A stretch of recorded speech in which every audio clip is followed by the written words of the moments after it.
देखो अब हम इस क्वेश्चन को करेंगे। जो ये क्वेश्चन है एज वाला है, ध्यान देना। इसमें एक तो फादर है, फिर उसका बेटा है यानी कि सन। ठीक है, इसमें कंडीशन आएगी जैसे 3 टाइम्स, इस पर फोकस करना है। ठीक है, तो इसके बारे में मैं तुम्हें बताऊंगा जो भी एज वाला क्वेश्चन हो, क्लियर, उसको कैसे करते हैं। तो देखिए हम इसकी शुरुआत करते हैं। A father is 30 years older than his son.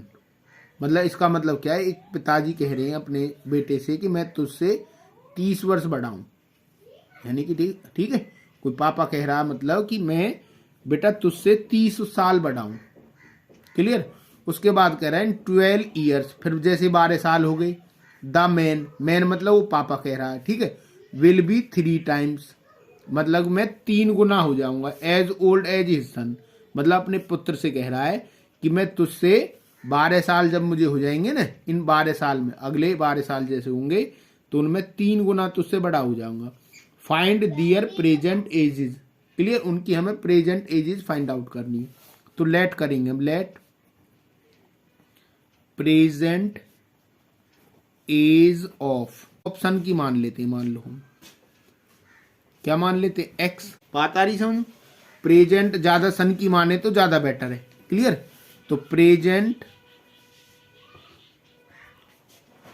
As of father, तो फादर तो कितने साल बड़ा है, 30 साल बड़ा है ना सन से। तो ये क्या हो जाएगी, एक्स प्लस में 30 हो जाएगा, क्योंकि एक्स कुछ न कुछ बेटे की तो उम्र है, 5 साल का, तो 30 साल बड़ा है तो 35 का, क्लियर। तो 30 साल बड़ा है अपने बेटे से, क्लियर हो गई। अब ये कह रहा है इन 12 ईयर्स, मतलब जब 12 साल हो गए, यानी कि आफ्टर, इसका मतलब है आफ्टर 12 ईयर्स, क्लियर। जब 12 साल हो गए ना, 12 साल बाद अब फिर बात हो रही है इनमें, तो एज ऑप्शन कितनी हो जाएगी, एज ऑप्शन मतलब इसमें 12 जोड़ देंगे हम, क्योंकि 12 साल हो गए तो उसकी भी एज बढ़ेगी बेटे की। तो एज ऑफ फादर क्या हो जाएगी,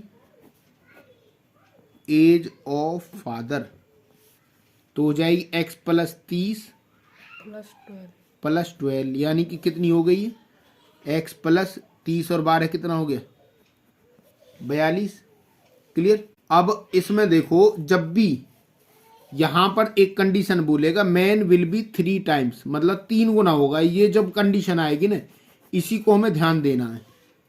जो ये दोनों एजीज आई हैं, एक्स प्लस 12 और x plus 42, according to question, इन दोनों को हमें बराबर रख लेना है ऐसे, क्लियर। ये कौन है, सन है, और ये कौन है, फादर।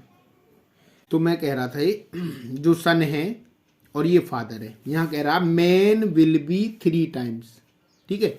ये 3 टाइम्स हो गया, ये कह रहा है ना मैं 3 टाइम्स हूं, तो इसको 3 टाइम्स ना करके इसको 3 से मल्टीप्लाई करना, समझ आ रही बात। यानी कि फादर कहेगा कि मैं 3 टाइम्स हूं, इसको मल्टीप्लाई ना करके इसको करना है, ठीक है। जो भी एज वाला क्वेश्चन आए, दूसरी बात मैं बता रहा हूं, जो भी छोटा होगा उम्र में, ठीक है, उसी को मल्टीप्लाई करना है। जैसे ये कहेगा, बड़ा बड़ा कहेगा मैं तुझसे इतना बड़ा हूं, उसको मल्टीप्लाई ना करके दूसरे को मल्टीप्लाई करना जो एज में छोटा है, क्लियर। ये इस तरह से कहेगा। अब देखो यहाँ 3 की इससे मल्टीप्लाई करेंगे क्या आएगा, 3x, इसमें मल्टीप्लाई करेंगे कितना आएगा, 36 इक्वल टू यहाँ से x प्लस 42। अब देखो ये इधर जाएगा तो 3x माइनस में x हो गया, इक्वल टू यहाँ 42 है, इसको ले जाएंगे माइनस 36, ठीक है। 3 में से 1 गया तो कितना आ गया, 2x इक्वल टू कितना आ गया, 6। तो x इक्वल टू 6/3, 2 से कितने पर कट हो गया, 3, तो x इक्वल टू आ गया 3, ठीक है। और ये इनकी प्रेजेंट एज पूछना चाहता है, ठीक है, प्रेजेंट एज पूछना चाहता है। तो देयरफॉर प्रेजेंट एज ऑफ सन, सन की हमने क्या मानी थी, एक्स मानी थी ना, एक्स की वैल्यू ये है, तो एक्स इक्वल टू 3 ईयर्स आ गया,